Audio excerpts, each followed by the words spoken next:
Afternoon, peoples. Um, Sorry about the attire. It's extremely hot this week in South Africa, especially Cape Town. Um, let's talk about problems. That's why you're here.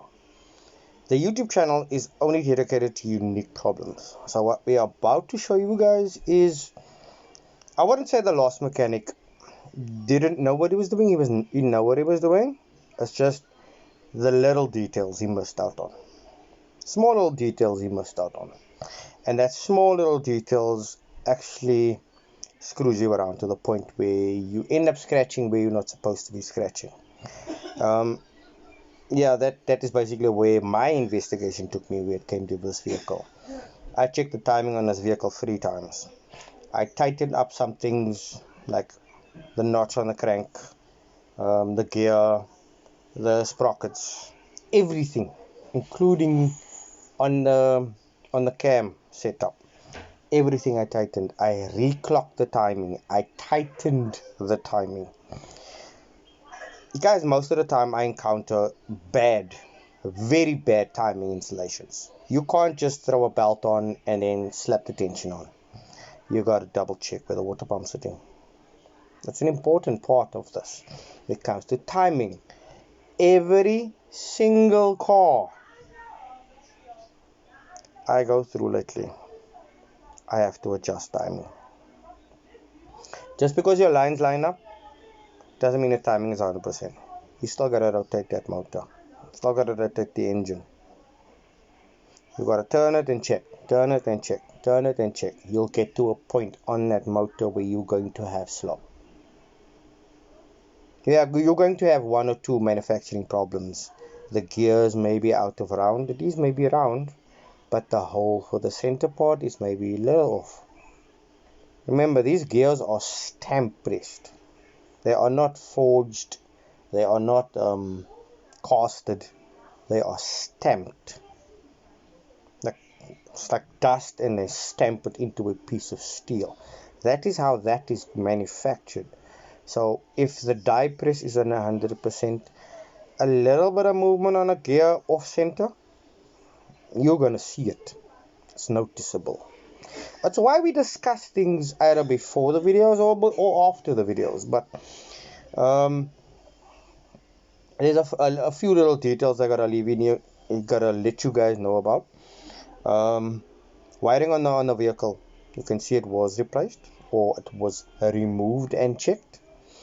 All colors on the loom were still correct. I did double check all of that. And when it came to plugging in the ECU that was provided with the vehicle, that car didn't start when it came to me.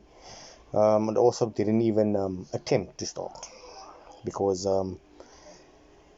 well, basically I'm explaining that in the video, but let's get started and get you where you want to be in the video. It's already 3 minutes long and I'm still doing my intro. But yeah, a lot of times there's going to be a lot of explanations before there is any showing of things. When it comes to doing things correctly, there is quite a few things that you got to check for, but at least you'll have an idea of all the things that I check for and all the things I do. Yes, spark plugs were changed about 4 or 6 times. All new plugs. All of them new spark plugs. But yeah, you gotta go through all the testing to get to a conclusion, to get to an answer. So, there is no diagnosing over the phone. Yeah, well? If you're asking questions in the comments, it's based on videos I've made already. Right? So I can go back and I can show you a different video where I've already done. There's thousands of videos. I have multiple memory cards with videos on them. My PC is full with videos, raw footage. So there will probably be something I can go back to and then explain or show you in an explanation. But the YouTube channel is 100% for, let's call them stupid problems. Because it's little things that you overlook. Even I, as a mechanic, overlook little things. It's the important things most of the time. So, logically, will tell you to check the small things first. But I, as a mechanic that's a bietjie agterstevoor, backwards. I always do the difficult things first. As you can see, that's your ECU now, and this is a wrong ECU for a 1400 now. If you use a 1300, a 13 NE, you're supposed to use a fat coil, the 4-point old spec Astra coil. As you can see, it's idling in my car comfortably, no problems. Look here.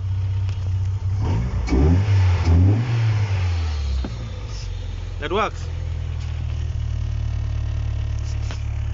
So ECU is not a problem. So now I gotta check what on your car is a problem right now.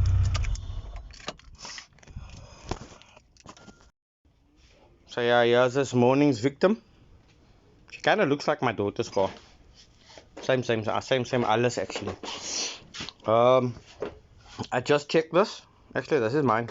I just checked that one in my car. Starts up perfectly, idles perfectly. No problem with the ECU. Alles op my car is my factory man, so I know there's no issues. So the ECU works, but here's a life lesson I gotta teach you old school mechanics now. Ek is old school, but not old school nie. But 13 NEs, a 13 NE ECU does not take a small coil. It takes the big old spec Astra coil, those ones. It takes that coil. Otherwise, you're just frying components on the car if you don't change the coil.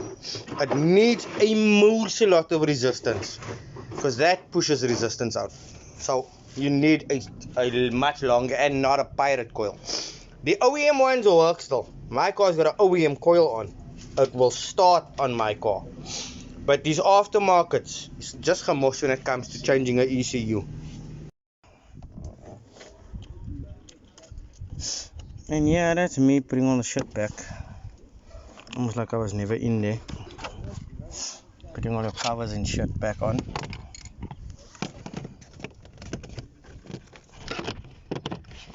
Redressing all the cabling back in.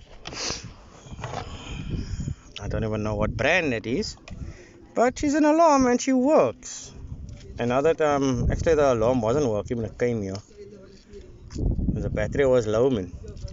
So after we've put in a proper battery, the thing has restarted itself. It's working like normal again. Pads to go on when you open the door, all that yada yada yadas. That didn't work, it works now. And all I gotta do is feed all of the stuff back in where I found it, and then cover up everything like I was never there basically. So that is how that was. Net weggestikt daarso. But yeah, we put it on there. The other model I have this one on top, this one is at the bottom. Ja, paar mense was hier in nou jong. Ek te veel van julle was hier in nou. Too many. Right now, she's done, she must fuck off. I'm gonna contact this client now, she can come fetch her.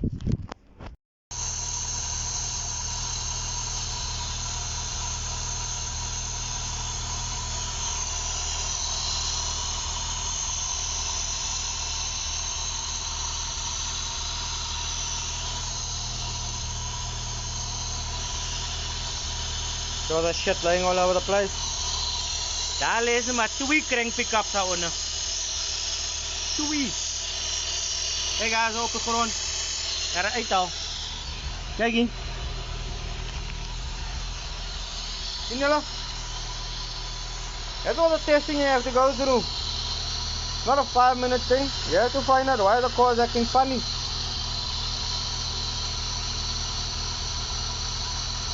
But yeah, she's stabilizing some nog warm idle.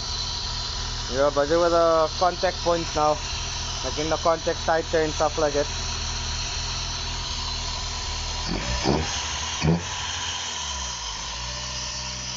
I can't help about that. That's not the original, so I can't help about that. Idling is gonna be a bit mental, and I'm trying to correct that.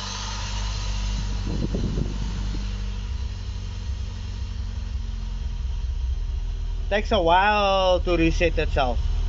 The original ones, you plug it in, problem solved. But let's say halop, same nog warm halop. is lekker consistent, né?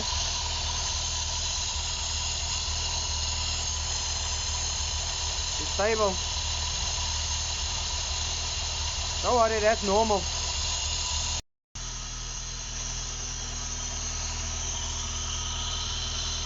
Yeah, that's where we at. Don't worry, I rectified that already, no?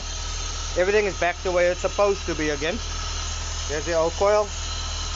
Remember, 13 NE. Don't forget that. She is stabilizing right now. I am idling a bit higher than normal. But let her run. I need her to run to temperature. I need to see what. If she's still acting funny in any which way, because the car used to just drive around the block and it's cracked. But I know what that is already. The coil's resistance is making it die. That's but I won't even think about getting off. Not like that, motherfucker.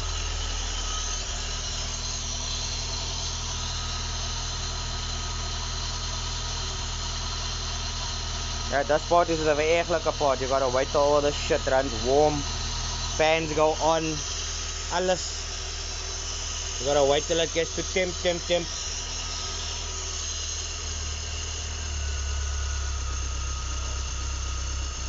Ik heb die waterbottel opgemaakt. Daar was water in het. Oh, nou is dit ons kenner history van die ECU in die kar wat nou hier is. Dit is 'n gekoopte ECU. Die idle valve is faulty. Was, oh ja, dis nie die. Let ek gewoon net hyna ingooi, kyk ons wat maak jy met die aftermarket. Tyd play op. 'n moerseklomp play sodat hy gaat effective is. Sorry about the noise in the background, guys. More to do with impatientness on my point. But in the previous video I did explain, if you're using a 13 NE ECU, if this is the ECU you are using, if that's what you're using on a 1.4,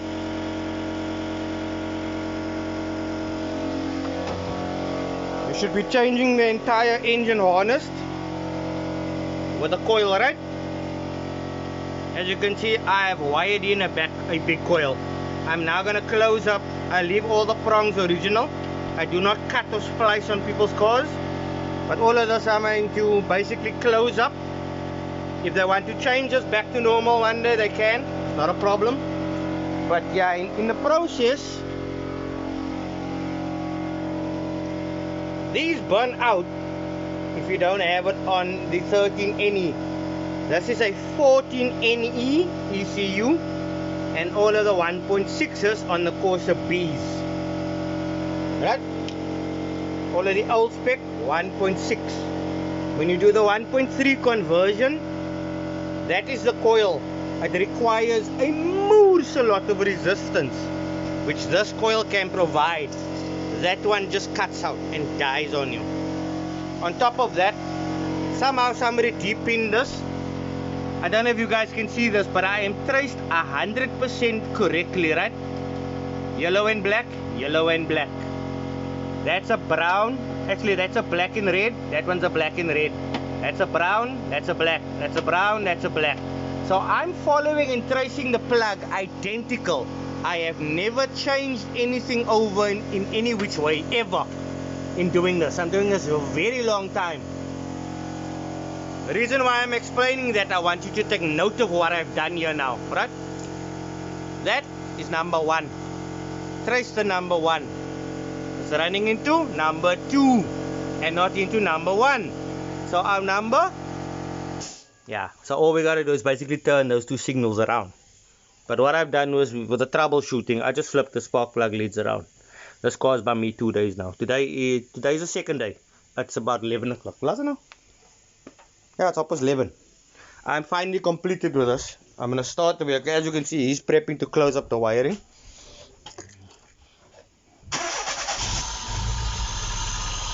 And that is where we're at. She's still resetting herself, as you can see. First thought ever.